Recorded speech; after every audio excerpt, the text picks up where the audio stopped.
from the National News Studio, Sri Lanka. இந்தாங்க தம்பி, பிள்ளை எதிர்காலத்தை பத்தியே சிந்தித்து எடுத்த பரிசு. தம்பியோட ஆபீஸ்ல உள்ளவங்களும் குழந்தையின் எதிர்காலத்தை சிந்தித்தே பரிசுகள் கொண்டாடினாங்க. இந்த is the 18th of January and here are today's headlines.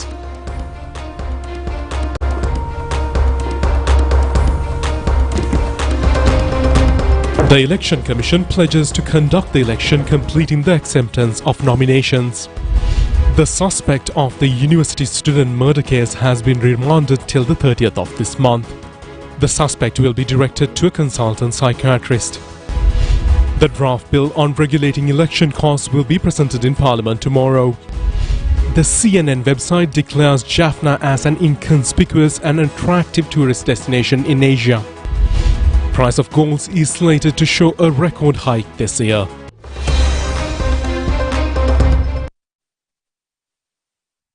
This top story, accepting of nominations for the local government poll started today. The Election Commission says that nominations are accepted until 12 noon on the 21st of this month. Placing deposits for the polls started on the 4th of this month and will end on the 20th. Commissioner General of the Elections, Saman Sri Ratnayaka, says that the date of holding the election will be informed soon after the nominations process concludes. National People's Power handed over nominations to 12 local government bodies in the Nuwara district today at the district secretariat. New People's Front presented their nominations for the Colombo district. United People's Freedom Alliance presented nominations for the Kotte Municipal Council. Meanwhile, the United National Party placed their deposits for the Puttlam district today at the district secretariat.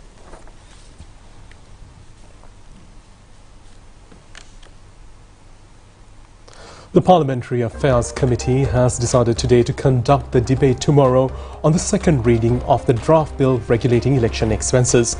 The vote in this connection is scheduled to be held at 5 p.m. tomorrow. However, the opposition accuses this draft bill is a plan to postpone the local government election. MP Lakshman Kiriyalla said that Minister Vijayadasa Rajapaksa had taken a decision to postpone the election in a month. Minister Vijayadasa Rajapaksa said that when the business committee met, it is clearly mentioned that all are agreed to present the draft bill unless it is not relevant to this poll. The chairman of the Election Commission and other members were present at the advisory committee that convened yesterday. That he told them to ask the chairman, the other members of the Election Committee if they have doubts regarding his statement. මම ඒගොල්ලන්ට උදවියට කිව්වා මැතිවරණ කොමිසමේ සභාපතිය ඇතුළු කොමසාරිස්වරුන්ගෙන් අහන්න කියලා. එතකොට පොඩ ඉන්නකො ඉතින් පිස්සුව ඉන්නකො. මේක කෝලම් මඩුවක් කරන්න දෙන්න එපා කතානායකතුමනි. කිරියල්ල මන්තුමා අගෙන ඉන්න පුරුදු වෙන්නකෝ. මොකද්ද මේකෙන් මැතිවරණ ක්‍රියාවලියට බාධා. Opposition leader Sajid Premadasa said that however the government says that this does not disturb the election process. He stressed with respect to Honourable Prime Minister that this move will definitely delay the election process. He further said that the significant changes will happen in the election law by approving the draft bill. The candidates will have a new responsibility to reveal the amount of money they obtain as donations for the election expenses. If the bill is passed tomorrow, the new regulation will follow. That means it is impossible to conduct the election at the first week of March. Therefore, he said that the conspiracy is there to postpone the election. The Election Commission has pledged the Supreme Court that measures will be taken to hold the local government election after the nomination process is completed. President's Counsel Salia Perez informed the courts of this matter appearing for the Election Commission. The Election Commission has given this pledge when the petitions filed by some parliamentarians were taken up for considering today. The group of parliamentarians had requested the Supreme Court to issue an order to the Election Commission to take steps to hold the election. The petitions were considered by the panel of Appeal Court judges Priyantha Jabardana, Preeti Padmasurasena and S. Thurayraja. The petitions will be resummoned on the 14th of February. Meanwhile, the writ filed by retired Army Colonel W.M.R. Vijayasundara requesting to postpone the election was also taken up for consideration today. Appearing for the Election Commission, President's Counsel Salia Pires said that the Treasury had not so far informed that the financial provisions cannot be granted for the polls. Additional Solicitor General Nerin Pulle appeared for the Secretary to the Treasury, requested the courts to grant permission to his client to submit an affidavit relevant to the petition. Accordingly, the Supreme Court granted permission. The petition is to be taken up for consideration on the 10th of February. The Colombo District Court informed the court today that the decision whether President Ranil Wickremesinghe is exempted from the case related to East Sunday attacks will be announced on the 1st of March. In 108 cases filed demanding compensation by the victims of the Easter Sunday attacks, the President has been named as a respondent. The complaints have stated that the respondent has failed to take actions to prevent the attacks, although he had received prior information in this regard. All the cases will be summoned today before the Colombo Additional District Judge Mahesha De Silva. The attorneys appeared for Ranil Wickremesinghe pointed out that their client have been elected as the president at present. A case cannot be proceeded against him under the 35th clause of the Constitution. The relevant parties presented written submissions relating to the request today. Former President and Parliamentarian Sanath Fonseca had a heated argument in Parliament today regarding this matter. MP Sanath Fonseca said that former President had said that he would sit at the pavement in Petta with a tail. Problems of this nature would rise when such kind of persons become President. He said that he was not informed by the Security Council. He attempted to put the blame on others. A country cannot be ruled by idiot-like leaders. It is pathetic that the leaders who are responsible for the wrongdoings are still attempting to destroy the country. They must go home at least now.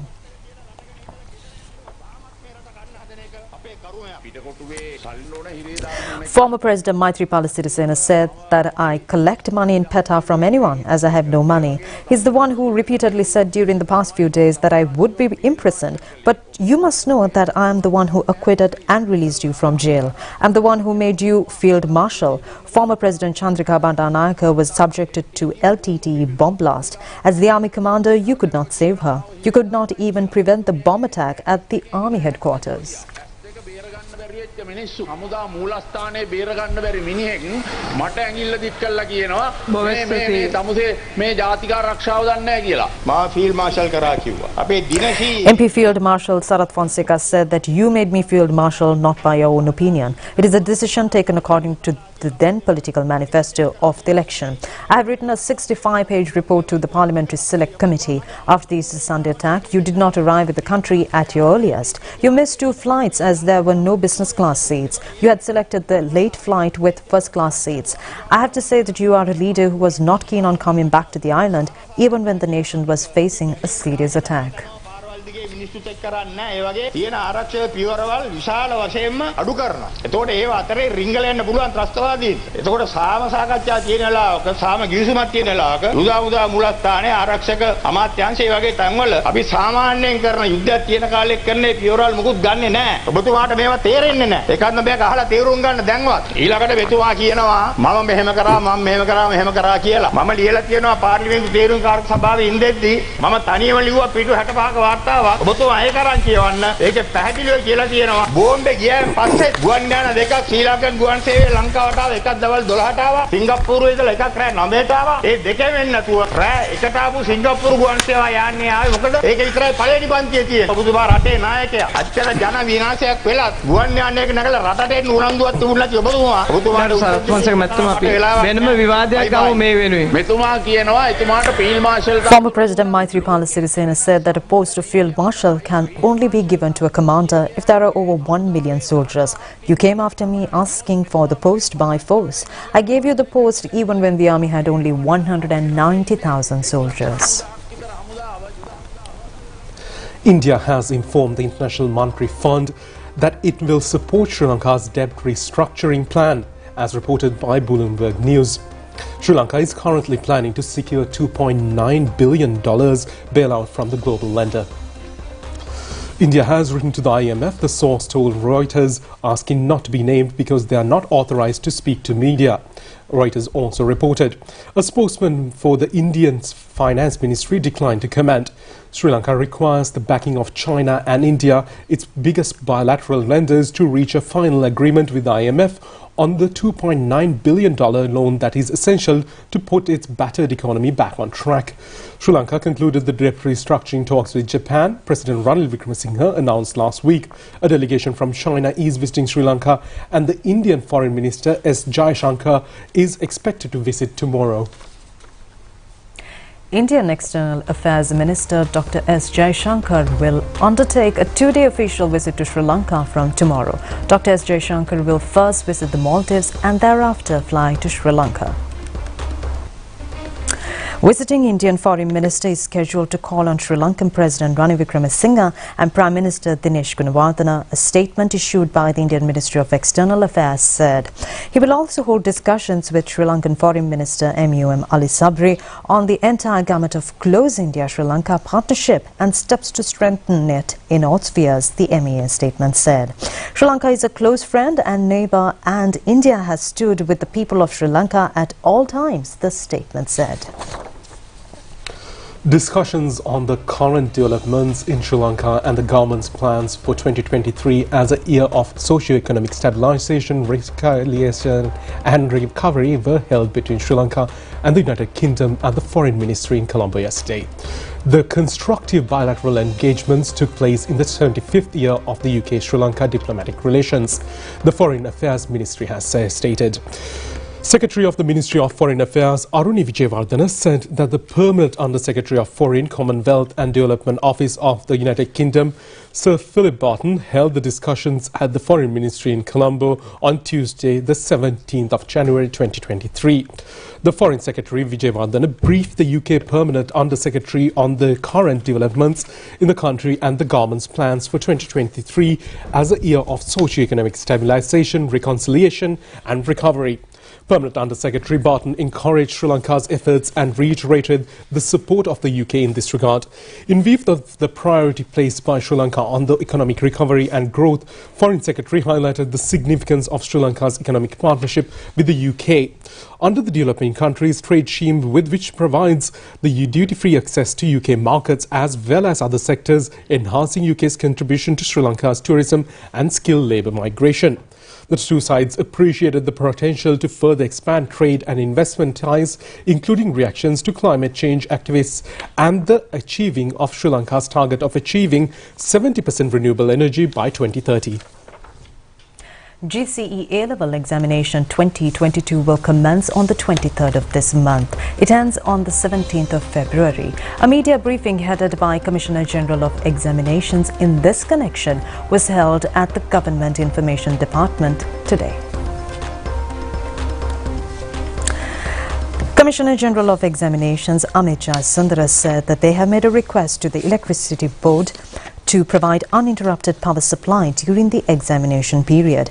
We have also given the facility for students to get their admission cards amended online if there's any mistake. The students need not come to the examination department. School candidates must get any amendments done through the relevant principals. Private candidates should submit their online applications through the department database. Candidates have selected 65 subjects under various streams. Additional 10 minutes will be granted for the second paper of each subject. Fontera Brands Lanka company has extended its support to the government's program on food security and nutrition. The company donated over 69 packets of milk powder to be distributed among the families undergoing economic difficulties. New Zealand High Commissioner Michael Appleton and some other envoys symbolically handed over the donations to President Ranil Wickremesinghe yesterday at the Presidential Secretariat. The stock of milk powder will be distributed among the identified low-income families at the Divisional Secretariat level. Colombo Chief Magistrate Court ordered today the suspects who had allegedly killed a female uni student at the old racecourse premises in Colombo 7 yesterday to be remanded till the 30th of this month. The order was issued when the Cinnamon Garden Police produced the suspect before the Chief Magistrate Prasanna Alves. The police informed the court on the progress of the investigations carried out so far in this connection. The suspect is said to be the boyfriend of the victim. The lawyer appeared for the suspect told the courts that his client is suffering from mental disorder.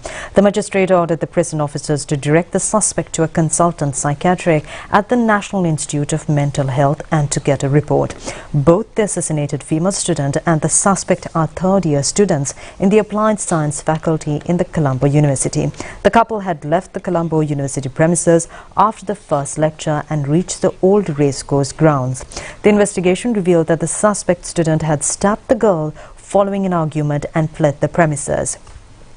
Police had followed CCTV footage in the area to arrest the suspect. The girl had died on the spot. Colombo Chief Magistrate Prasanna Alves visited the place yesterday where the crime occurred. The Valampitia police had taken the suspect into custody when he arrived at his house in Valampitia last evening. It is reported that the deceased girl, 24 years of age, Chaturi Hansika Malikarachi, had asked the suspect to stop a love affair with her. The post-mortem examination was held today and the body of the girl was handed over to her family members living in Kiribatuduwa area in Homagama. Parliamentarian Venerable Athiraliya Ratanatera says that it is not suitable to conduct independence celebrations with heavy expenses at a moment the country is facing an economic downturn. In response to this statement in Parliament today, Prime Minister Dinesh Gunawardena said the Independence Day ceremony will be held in a simple and grand manner. MP Venerable Athiraliya Ratanatera said that it is questionable whether the country has real freedom to celebrate with army parades and firing cannons. The Prime Minister says the cost is only 200 million rupees, but with other expenses, the cost will be too high. Prime Minister Dinesh Gunawardena said that a very simple ceremony will be held in the Golface Green. A simple cultural event will be held at the Independence Square on the previous day.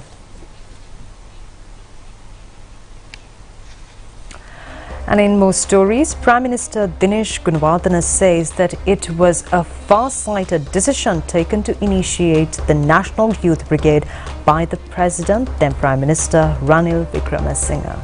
It is a move taken to create young generations with strong personality and skills. The Prime Minister made these remarks yesterday addressing the annual Arts Festival and the award ceremony of the National Youth Brigade held at the BMICH premises. A large number of members who had launched literary creations were awarded at this ceremony. Prime Minister Dinesh Gunawardena said that almost 3 decades have passed since the formation of the Youth Corps for the future of the nation. The current president did a lot of work to provide the space for the youth at a time he was the Minister of Youth Affairs. The Youth Services Council play a major role in guiding the youth who do not pursue a higher university education. He said that the Youth Corps shoulder a big responsibility in this task. The greatest contribution of the Youth Corps in the country is the unity of the youth. The CNN website has issued a collection of photographs depicting a very attractive and inconspicuous tourist destination in Asia. It includes the Jaffna area in Sri Lanka. The CNN report says Jaffna is a very attractive place that is not very much popular among foreigners. Many tourists visiting Sri Lanka only pay special attention to the southern coastal belt and the tea estates in the central hills. However, the report points out that Jaffna town is also a destination with easy access from Colombo. Tamil is the mother tongue of many citizens living in Jaffna. Indian and Dutch cultural influences are still obvious in the area and add immense cultural diversity. The CNN website stresses that Nallur Hindu Temple and the Jaffna Public Library are 2 places of significance. Typical Jaffna meals are also available for affordable prices. The CNN website introduces Jaffna as a tourist destination to be reckoned with. Wholesale Traders at the Dambulla Economic Centre says that although wholesale prices of the essential consumer items including vegetables and fruits have gone down these days, the retail prices remain unchanged in the retail market island-wide. Chairman of the Wholesale Traders Association of the Double Economic Centre attributes this to a situation due to middlemen. Prices of the many varieties of vegetables including cabbage, capsicum, cucumber, leeks, carrot and beet have been decreased at present. However, these vegetable items are sold at Island Vine at a higher price. Meanwhile, retail traders say high cost of transport have led to the increase in retail prices. Chairman of the Wholesale Traders Association of Double Economic Centre, Rohana Bandara, says that necessary facilities have been provided for buyers to know the whole prices of vegetables at any time. He pointed out that many customers have tended to inquire the wholesale prices inquiry at the buying vegetables or evading middlemen.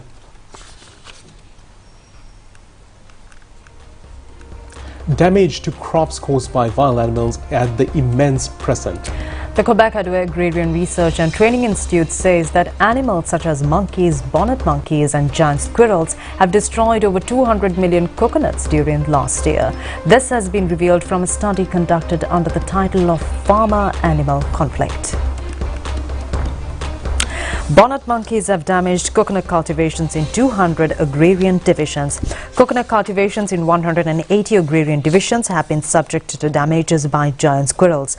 Monkeys are abundant in 50 agrarian divisions. These animals have harmed over 57,800 hectares of coconut cultivations in 21 districts. Overall damage is 21% of the entire coconut cultivation. About 1,600 to 2,000 nuts per hectare are consumed by animals. Foreign news on the other side of this break. இந்தாங்க தம்பி, பிள்ளை எதிர்காலத்தை பத்தியே சிந்தித்தெடுத்த பரிசு. தம்பியோட ஆபீஸ்ல உள்ளவங்களும் குழந்தையின் எதிர்காலத்தை சிந்தித்தே பரிசுகள் கொண்டாந்தாங்க. இந்த காலத்து பிள்ளைகளும் எங்களை போல எதிர்காலத்தை பத்தி யோசிக்கிறாங்க. குழந்தைக்கு வழங்கக்கூடிய புத்தி சாதுரியமான பரிசு மக்கள் வங்கியின் இசுரூதான பரிசு சான்றிதழ்.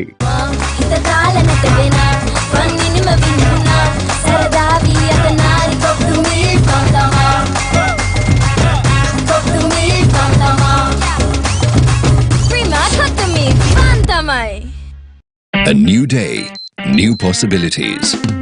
Make everything you envision yours. People's Bank Excelsior, a comprehensive range of banking services exclusively for professionals. Live the life you want.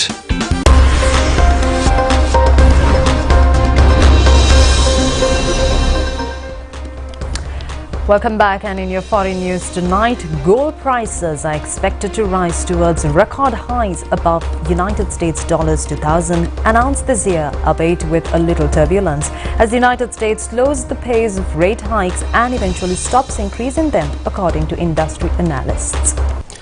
Spot prices of the precious metal have shot above $1,900 in an ounce, surging about 18% since early November. As inflationary pressures recede, the markets anticipate less aggressive monetary policies from United States Federal Reserve. Far-rising interest rates have hurt the gold prices last year, kicking them low as $1,613 in September from a high of $2,069 in March, just shy of a record peak in 2020. High rates have lifted the bonds, making non-yielding gold less desirable for financial investors and pushed the dollar to its strongest in 20 years, making the dollar price gold costly for many buyers. The world's oldest person, French nun Lucille Randon, has died at the age of 118. Lucille Randon, who assumed the name Sister Andre when she took holy orders in 1944, died in her sleep at her nursing home in Toulon, France. Born in 1904 in southern France, she lived through 2 world wars and dedicated much of her life to Catholicism. Born when Tour de France had only been staged once, Sister Andre also saw 27 French heads of state. A spokesman from her nursing home, David Tavella, shared news of her death with reporters yesterday. Sister Andre was said to have a close relationship with her brothers. She once told reporters one of her fondest memories was their safe return from fighting at the end of World War I. Brazil's Prosecutor General has presented the first charges against some of the thousands of people accused of storming the government buildings in an effort to overturn the results of the October election, which former President Jair Bolsonaro lost. Prosecutors in the recently formed group to combat anti-democratic acts also requested that the 39 defendants accused of ransacking the Congress be re-imprisoned as a preventive measure and that $7.7 million of the assets be frozen to help cover the damages. The defendants have been charged with armed criminal association, violent attempt to subvert the democratic state of law and staging a coup and damaging public property, the Prosecutor General's office said a written statement. Also been clearing out the camps. Patients are being warned to expect widespread disruption to services on today and tomorrow as nurses stage more strikes in England. About 1 out of every 4 hospitals and community services will be affected by the walkouts by Royal College of Nursing members over the 2 days. It comes after 2 days of strikes before Christmas in the pay dispute. As required under trade union laws, emergency care will be covered during the walkout as it will mean services such as chemotherapy, kidney dialysis and intensive care will be provided. The biggest disruption is likely to be in pre-booked treatments such as hernia repair, hip replacements or outpatient clinics along with community nursing. During last month's strike action, thousands of treatments and appointments had to be rescheduled. Afghanistan is facing severe cold weather, whereas a risk of food shortage and access to heating requirement has arisen. Many provinces in Afghanistan have been exceptionally cold in winter of the last 2 weeks, with temperatures dropping as low as -21 degrees Celsius in Kabul. More than 20 people have died due to the cold wave. At its warmest, the temperatures in Baghlan last week recorded 11 degrees below zero. Taliban has rescued civilians trapped in remote locations after heavy snowfall, according to media reports. According to the latest figures from UN Office for Coordination Humanitarian Affairs, the extreme winter has already compounded the misery of Afghans who are already suffering from an unprecedented humanitarian crisis. 18 people have been killed, including Ukraine's Interior Affairs Minister, after a helicopter crashed beside a nursery in an eastern suburb of the capital, Kyiv. 3 children were among the dead and 15 more are being treated in hospital. The Ukraine's Interior Affairs Minister Denis Monastrisky was with 8 others in the helicopter. His first deputy minister and the state secretary also died when the helicopter came down in the suburb of Brovary. The 42-year-old interior minister was a prominent member of President Volodymyr Zelensky's cabinet and played a key role in updating the public on casualties caused by Russian missile strikes since Ukraine was invaded in February 2022. Prima, cut to me, Fantamai!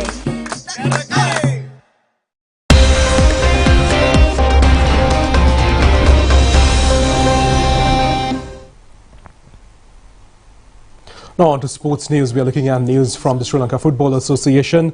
An appeal court has issued an interim order suspending the new chairman of the Sri Lanka Football Association, Sri Ranga, and the other officials acting on that post until tomorrow. The 2-judge appeal court panel Sobhita Rajakaruna and Dhammika Ganepola issued this order after considering a writ filed by former chairman Juswar Umar that the election of the Sri Lanka Football Association is illegal. The petition has named the Minister of Sports and the new office bearers as the respondents. The election of the Football Association was held on the 14th of this month. The petitioner says that he had also presented nominations for the post of chairman and it was accepted by the nomination committee. The petitioner further said that later he was rejected from contesting, saying that he had no qualifications. The petitioner had asked the courts to cancel the results of the election and to order the relevant authorities to hold a new election.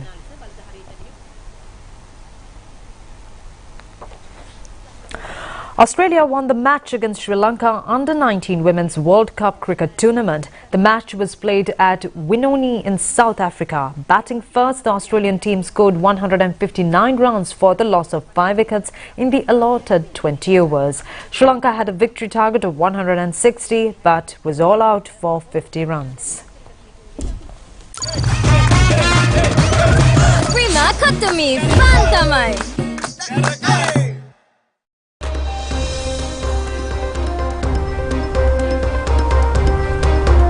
That's it for tonight's English News telecast. Thank you for joining us. Good night. Good night.